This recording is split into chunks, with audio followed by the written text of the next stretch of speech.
this Zack Snyder. And they've heard it.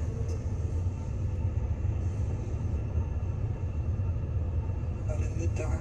We've not seen those. The stars. Not in the theatrical. They know that God is dead.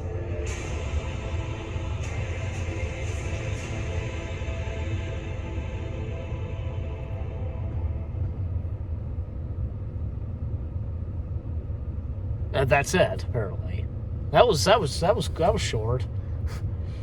Oh well. And that was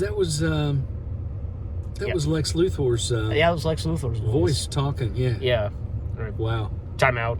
Hey guys, so we had just watched the apparently the very short trailer for the Zack Snyder Justice League, Zack Snyder's Justice League cut, etc. And what do we think of it? What do we think of it so far? Even though those few clips and with hearing Lex's voice, as you said, I we should at least get a proper trailer more than just that. agree. That's I happened. agree. That's happened before. So I've told you that I was not thrilled with the. Sorry.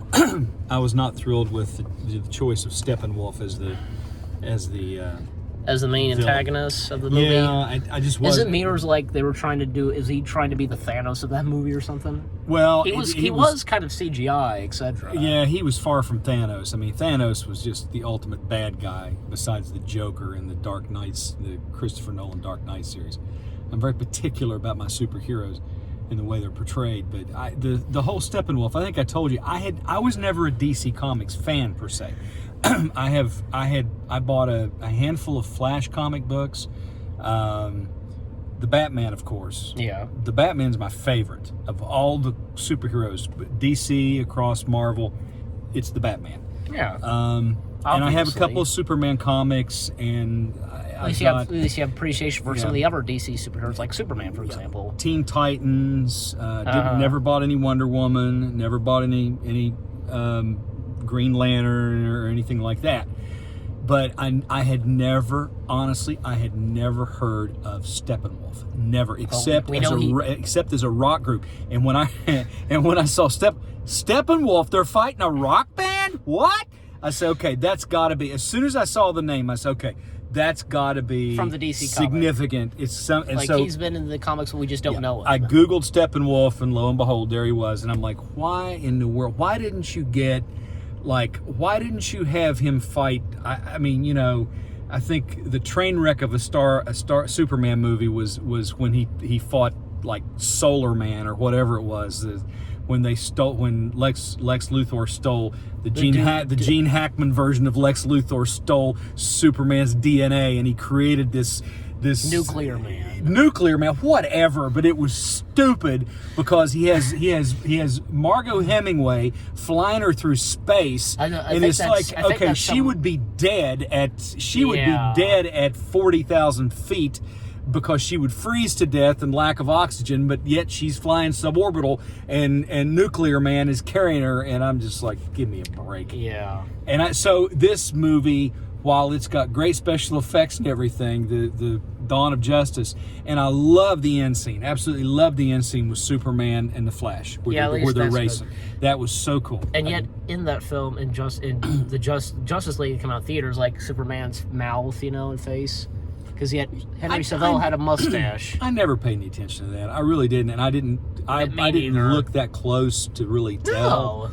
No. Even remember the opening of Justice League, where like these kids, they're like using a video camera and they talk to Superman. Yeah. It's pretty obvious. Like I didn't even notice it. Like Superman's mouth is kind of bit off. Yeah, I never paid any attention to it. I really didn't. The movie was okay. It wasn't the greatest. It was like, to me, it was kind of like they were trying to make Bruce Wayne the Tony Stark's counterpart. In other words, he came up with all the high-tech stuff like Tony Stark did for, the Avengers and all that. And also that part with him and Bruce Wayne Flash meeting and such. Exactly. Kind of similar with Tony Stark and Peter Parker, first meeting. Now, I like this version of the Flash better. than the one from Yeah. the CW series. I liked the CW series, but then it got to a point where the actor, he just... Grant Gustin. I mean, he's a good actor, but he was just too much of a pretty boy. I'm sorry. This guy, the guy that plays Flash Ezra in the movie, Miller. Ezra Miller, yeah, he is... He comes across as super geeky and just really awkward. Yeah. And that's kind of the way I think the Flash is. He's a big geek, so he's trying to fit in, and he's, he even tells Bruce Wayne, he just wants friends. So, that's I thought that was pretty funny.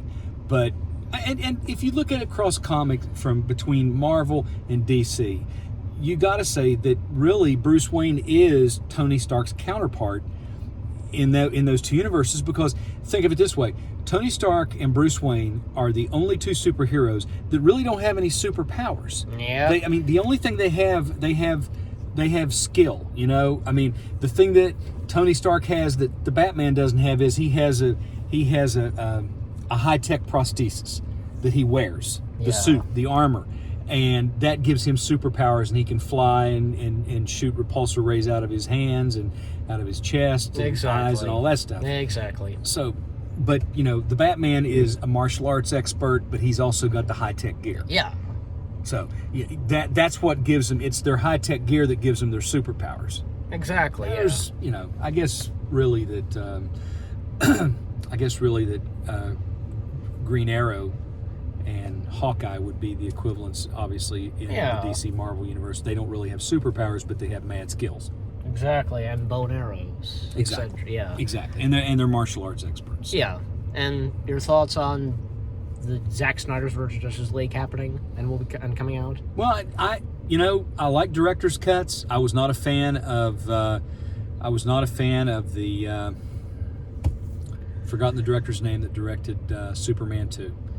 Well, yeah, it wasn't because Richard Donner got fired at that point. Yeah, my But favorite Superman movie Richard Donner's is the second one. Richard Donner's Superman 2 cut, I think, is a lot better. Yeah, I liked it better the way it played on the big screen. The version that played on the big screen. I didn't like the version that came out after the director's cut. I didn't like how Lois Lane found out that Clark Kent was Superman. It was very anticlimactic.